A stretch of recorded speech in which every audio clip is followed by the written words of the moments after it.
What it is, y'all? It is your old boy Pilk, and I'm coming back today with more banners. I know. I know. There might be a silver lining to this one, so let's talk about this, okay? This one actually might be a net gain for a lot of people watching out there. Let me explain what I mean, but first, let me just go ahead and say these are the reruns incoming for the 4th anniversary. And number one, absolutely first and foremost, if you do not have these units, these are the units you need. Now, Asfi, Hyokinthus, and Artemis, I like them, but I don't remember the last time I've honestly used them in battle.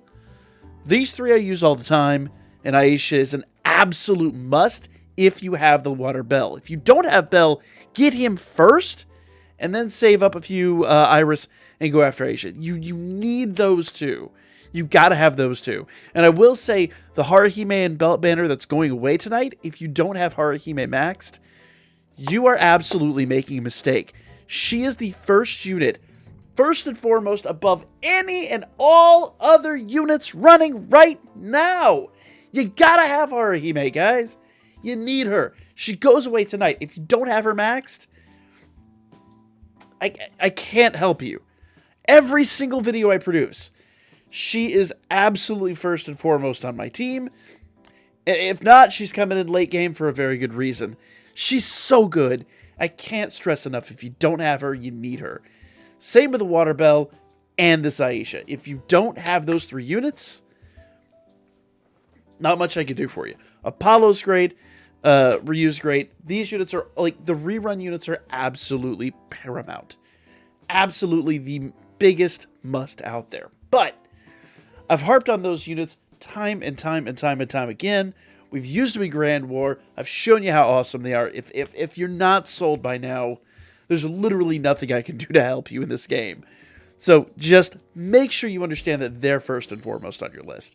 Now, that aside, let's talk about the two new banners incoming, because the Familia Chronicle might be an interesting opportunity for a lot of people out there.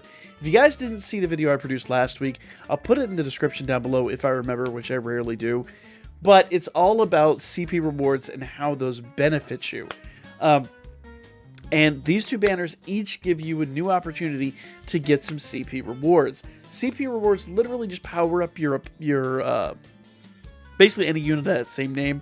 Anytime we get those new units, though, there's a lot of free-to-play Iris that's very farmable and very easy to come by. So, once again, any banner that has new CP, I'm a big proponent of hitting at least once. And that's kind of the big thing here, is these banners, good units, but my honest answer is I don't know how often I'm going to use these units, and truthfully, let's hit them only once and then walk away. But just to cover everything, that's literally like number one. That's like the 101 section of this. If you want to know what these units do, let's go ahead and jump in. Freyja. All right, we'll talk about Freyja first and foremost. Freyja is an assist, obviously. Goddesses are almost always assist. HP is 958. Not great, not terrible. In fact, not bad at all. But her physical skill is terrible. Her magic skill is passable. Her agility is pretty good. I wouldn't say she's like amazing in any one thing. I would say she just has good skills there. Now, what she really does here is a self-magic and agility plus 20%, and that's where the real difference comes in. That agility and that magic plus 20%, mind you, that only applies to whoever she's tied to, so whoever you have her on is going to get that buff. Then everybody else in the team gets agility 15 and 100% charm resistance. So, and remember that charm resistance will also apply to whoever she's tied to. It's just, since the agility 15 technically does go on that unit, it's going to be overridden by the agility 20. They don't stack. It's just whatever the highest number is, that's what they're going to get. So, she's an interesting unit, but she's solid wargame, and that is it. Now, the really nice part about having charm resistance is if you go up against teams that have, I don't know, for the sake of argument, the only charm unit really in the game that matters, Aphrodite, you're going to have a lot of resistance against Aphrodite. It's a great way to throw a little bit of extra ailment on your team. I think yesterday I really did talk this down, and more I think about it, I realize that normally in a wargame team, me personally, I run a lot of charm resistance. I run all charm resistance anklets because, frankly, if you come up against Aphrodite and she charms you, you're going to hate life. So I think there is a slight value in this, but honestly, for the vast majority of people watching this, you're not going to care. You're really not going to care. Run a charm resistance anklet. Don't worry about it. It's just not a unit that the vast majority of players are going to go after, unless you main wargame. You remember we talk about this all the time, but you're either a wargame main or you're a Record Buster main. That's kind of where we sit. Okay, those are the two big realms of gameplay right in this game. So if you're wargame main, sure, go for her. But understand, she's only so good. The agility buff is really nice. The charm resistance, conditional. But considering how many people run Aphrodite, it's not the worst thing ever. But honestly, I run charm anklets and I'm good. I really don't need her. Personally, I will not be going after this Freyja. Now, the other unit on the banner here is Hegnae. And Hegnae's interesting, okay? Skill 1 on Hegnae is a 40 MP cost. I should just go over and look at his stats first. 3865 for a health is really good for a physical unit. Not phenomenal, but really good. Now, his physical stat, 2117, is phenomenal. That's amazing. 596 for the endurance stat, which also parallels defense, is really, really, really good. And with a lot of CP and a lot of upgrades, that'll easily get into the 700s. MP is not the best, not the worst, 284, but for a physical unit, you don't need a huge amount of MP. Dex is pretty good, not quite 900, but still pretty good. And agility's pretty good. I would say this time last year that would have been phenomenal, but I think we've got enough units in the 1100s now. It's just pretty good. He's probably not going to be the fastest unit on your team, but he's definitely not going to be the slowest. So, skill-wise. Skill 1, 40 MP cost. Foe singular. So this is a Record Buster unit. So do bear that in mind. This unit is for Record Buster. Another reason why that stat really kind of becomes null and void once you get into Record Buster. There are rare exceptions to that, but the main thing is you don't want him to be faster than your Hegnae or whoever's buffing the SAH charge. So actually having a lower stat there is a little bit better. So that is one kind of caveat to that. If you guys don't remember, past few Record Busters I've had to run the Ataria the Jester equip on Wealth, because Wealth has been outpacing my Hegnae. So having a little bit lower agility stat there is actually a little bit of a silver lining there. So, foe singular, mid-dark physical attack, high critical rate, and self-strength, 80%. Heal rate down 40%. So he debuffs his own heal rate, which is weird. Those are both for 4 turns and 4 additional actions. Foe singular, mid-dark physical attack. So he's a really good dark unit. Doesn't give himself really a dark buff there, but that strength buff is really nice. I wonder what he's doing with that heal debuff. It's weird. That's an odd one. I'm not sure how I feel about that. But to be fair, it depends, because if you go up against Otaro with that heal debuff, Otaro's probably going to take you apart at the seams. But, you know, if you go up against like Reveria, who doesn't attack for 3 turns, it's really not going to be of any kind of difference whatsoever. Skill 2, 47 MP cost. Foe singular fast, high dark physical attack. With Ultra on guard rate, self-dark attack damage, there's that dark attack damage buff, 60% for 3 turns, and foe singular physical resistance down 40%. So a big physical resistance debuff. So another really good value to this is if you're looking for someone that can do a physical resistance debuff as a sack in Wargame, another really good reason to have this unit just chilling at like level 1 or whatever. You can have a really nice Wargame sack there. Okay? Actually, it'd have to be a level 60, I believe, to get the skill too, but I digress. Like maybe level 50 or whatever. But it can't be level 1. But yeah, a good physical resistance debuff sack there. So that's kind of nice. Skill 3. Oh, and single target damage added 25%. I forgot he does that as well. So he does a physical resistance debuff and a single target debuff. So it's really, really, really nice skill there. And that makes him like actually quite worthwhile as a sack unit. I really don't know how good the Dark Wargame team or a Record Buster team is. I guess in theory it could be really nice. One of the units got a recent buff, but she's also like a year, 2 years old or something like that. So I don't know, man. I'd really have to sit down and see how that works out. But we were going to get a Record Buster this week. I think we're getting Wargame instead, if I recollect the news yesterday, which is weird, but yeah, it is what it is. We also have Master of Familia Wargame coming up soon, so it does kind of make sense. All right. So, which means probably Record Buster next week. So, skill 3. 54 MP cost. Foe singular slow. Super dark physical attack with ultra penetration rate, temporary strength boost, and extend status buff by 2 turns. Self, critical, and penetration rate plus 50%.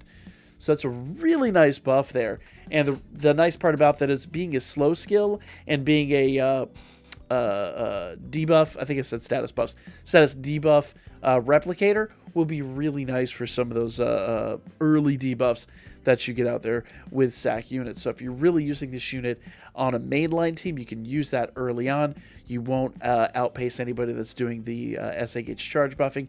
It's a pretty nice skill to have. Now, passives. 35% light resistance. Counters are dark physical attack. 35% strength, agility, and dex. 60% damage on counters. That's a really good one. 15% damage on critical and penetration. And a worm killer. So expect a Familia event coming up with worms, maybe. Interesting that. Once again, I think the main value in this unit is as a Record Buster sack. And here's the deal. Hegnae is brand new CP to the game. We've not had a Hegnae unit in this game whatsoever. So what I'm going to propose you guys do, anybody watching this who's not a major whale, at least say 400 Iris and hit this once. And hopefully you get Hegnae on the first draw. If you get Hegnae on the first draw, walk away. That's it. You got some CP items there, you got some rewards, and you've got one of this unit, which is going to be a great Record Buster sack. So hit this banner one and done. That's it. Now, let's talk about the other banner.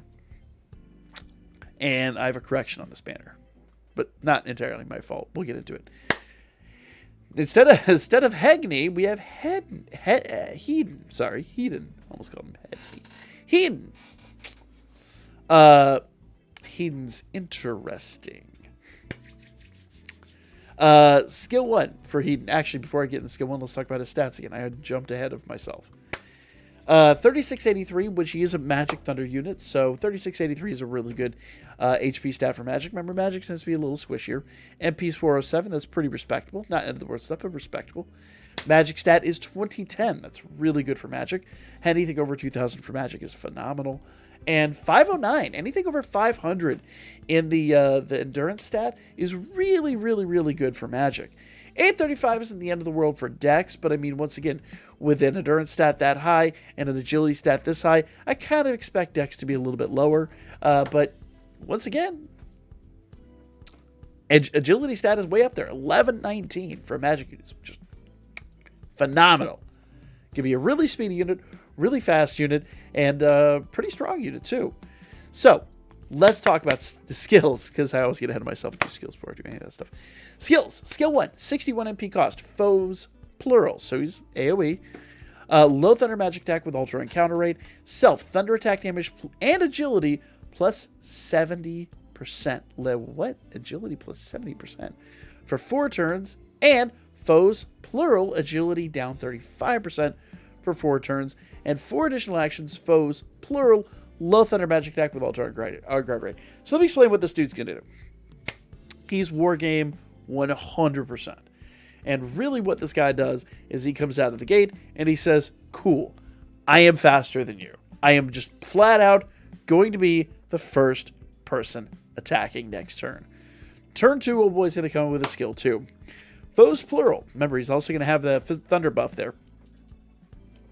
Fast, high thunder magic attack with ultra penetration rate. So remember, not only is he going to attack first, he's got a bit of a buff, and it's not a strength magic buff. So even if you have, like, think about this way. There's a lot of units we have that, like, take strength of magic away. They'll, like, remove the strength of magic buff. He's not affected by that. He's totally unaffected by that.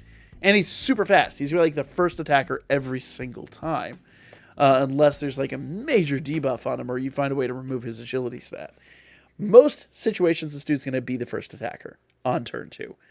He's going to hit with a high thunder magic attack with ultra penetration rate. So it's going to hit you hard. It's going to penetrate.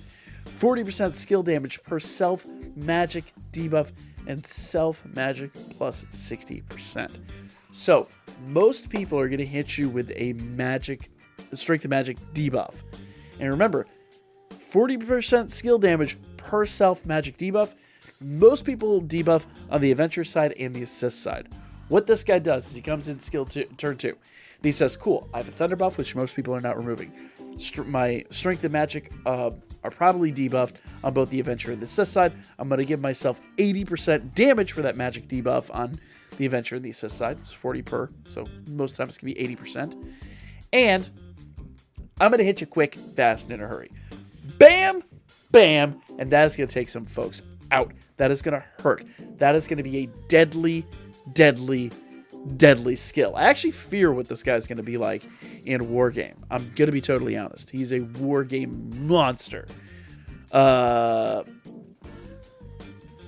So if you main Wargame, you want this dude. Then he gives himself a magic buff on that turn. So remember, magic debuffs aren't getting taken away. He's just going to give himself a magic buff. So he comes in and does that turn again. You're dead. He's going to finish you off turn 3. He's going to just absolutely murder the whole team on turn 3. Dude's going to be a monster. Because remember, that 60% basically gets like replicated by 80% more. So it's just a monstrous hit. Especially for an AoE skill. Monstrous hit. Skill 3 is a waste. 40 HP cost. Foe singular. Super Thunder Magic Attack with temporary great magic boost. Anytime I see those without a percentage boost, I say I'm never going to use that. So he's a skill 1, skill 2. Skill 3 is out the window. It makes no difference at all. SA is a foe's plural Ultra Thunder Magic Attack with Ultra Penetration Rate. I realize we didn't talk about the SA on Hegnae, but... Ultra Thunder Magic Attack with Ultra Penetration Rate. 60% skill damage per foe agility debuff. So, per agility debuff on your opponent, he's going to hit for 60%. Hopefully that becomes 120, but I'm going to be totally honest, unless you're basically using... basically, he's designed to be used with the new Freyja, or someone that debuffs agility. If you do have agility debuffed on the assist side, that is going to be a 120% hit. That is going to be deadly, but honestly, 9 times out of 10, you're not getting that skill off. Just totally frank. He's going to be a 1-2, skill 1, skill 2, skill 2 even harder, and that's kind of that. Like, if he doesn't hit you hard enough the first try, he's going to hit you even harder on the third try. It's bonkers. And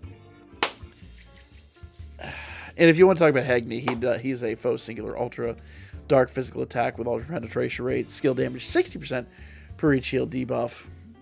Whatever. Like, it's just, he's weird. Hegnae's SA is a waste. That's why I didn't talk about it. 35% water resistance. This is back on Hedon. 35% water resistance. Counters are Thunder Magic Attack, Magic Agility Index 35%, damage, 20% damage on penetration, 15% physical and magic resistance, which is nice, and once again a worm killer. So interesting. And finally, let's discuss Alfred. Because I did look this up, and someone mentioned it in the comments section of the last video, and my apologies, guys, I've not read the light novel, which is just shame on me because I own it. I have not read the light novel. I wasn't aware this is actually still Alfred. We already do have him in the game, so Alfred is not new CP. I don't know why. This actually came from the Facebook page. So, like, this is the translated slide.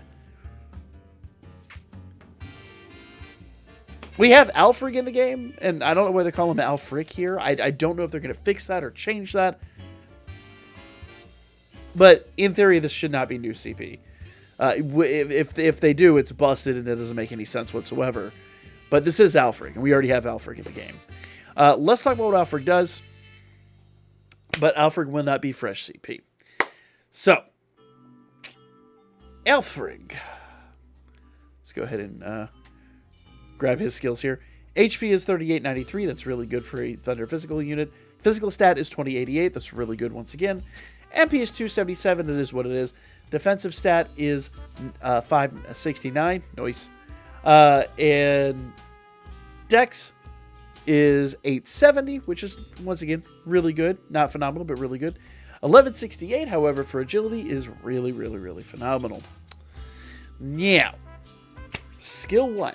62 MP cost, foes plural, fast, high thunder physical attack with ultra encounter rate, self, strength, agility, and thunder damage, 60%. So he's another speedy unit. Not quite as fast as the other unit, but that agility, 60% is no joke. Very few units after that buff that are going to be able to beat him out of the gate. I think Heath's the only exception to that rule. I take it back. There's like maybe 2 or 3 others, but like very rare exceptions. The units are going to be faster than these two. All right. Those buffs are for 3 turns. 3 additional actions. Foes, plural, low thunder physical attack with 70% slow. So he's going to hit you with an ailment on top of that. So this unit's basically designed, once again, for Wargame. The Thunder team in Wargame is about to be insane. For the people that have Eden and the people that have Alfred, you guys are going to be terrifying. Terrifying. Mark my words. Especially Eden. I think Eden's going to be terrifying. But Alfred's already going to be kind of nutty himself. Skill 2 is a 47 MP cost. Foes plural slow. Guard rate and thunder resist down 40%. Nice. So he's going to debuff your thunder resistance. And the only downside of that is a slow skill. So if you have Alfred and you have Hedon on the turn, basically, remember, Hedon hits you really hard, like turn 2, and then hits you even harder turn 3. Alfred goes, Hedon, my man. Hit him even harder now. So, like, you know, if he was balling his fist before, now he's just gone Super Saiyan or something. It's pretty nuts. And yes, I did just mix my fandoms. Whatever. Fight me. And AoE damage received plus 35%. Yeah, Alfred's literally just here to make Hedon just that much more nutty. Allies extend status buffs by 3 turns. These two are just crazy good together. Crazy good together. And I think I was a little down on them yesterday, but I think they're just... the more I really ponder what they're doing together, they're nutty and insane. Skill 2 is a 30 MP cost, foe singular, high thunder, physical attack with ultra critical rate, skill damage plus 25% per self, strength, agility, and thunder attack damage buff. Remember, that's per buff on the adventure side and on the assist side. So that's 25%, quickly becomes 50%, becomes 75%, becomes 150% if all 3 of those skills are buffed, which they should be. This dude, his skill 3 actually becomes useful. Who knew? SA is a foe's plural ultra thunder physical attack with ultra critical rate and temporary great strength boost. Remember, that's a big strength boost. That actually does make a bit of a difference on an SA. Allies, strength plus 100% for 3 turns. So in other words, if you have him and you have Haruhime, you actually could use him to do like damage, because remember, Haruhime's 120% is nice, but if you have him and then Hedon and then a couple other people, or well, at least one other person, rather than doing Haruhime's 120%, you could do his 100% and it hits with damage, and then there are other buffs and things like that you could do. It's going to be nutty. He is awesome. I really wish he was a Thunder 100%. That would, I think, be a slightly better skill, but then he'd be all kinds of broken at that point, and it would be almost unfair. But I think the Thunder team deserves it, if I'm totally honest. So if there is one major criticism I have here, I think they missed the mark on giving him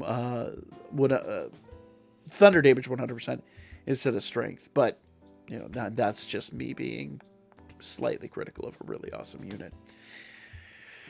35% water resistance. Counters are thunder physical attack. 35% strength, agility, and dex. 20% damage on critical. 35% damage reduction on guard. Nice. And he's a worm killer. So, how do we kind of approach this? One and done. Don't worry about it. Even if you're Wrecker Buster main, I don't think any Wrecker Buster main is looking at this going, yeah, my Dark Wrecker Buster team is going to be a really amazing after this. Nobody's saying that. There's no human being out there that's like, you know what? You know what? I might retire the water. No, you're not. You're absolutely not. You don't even fool yourself. One and done. Okay? Now, I hate to say this. I love this team. But here's the deal with all these units, okay? All of these units, every single one of these units are not time limited.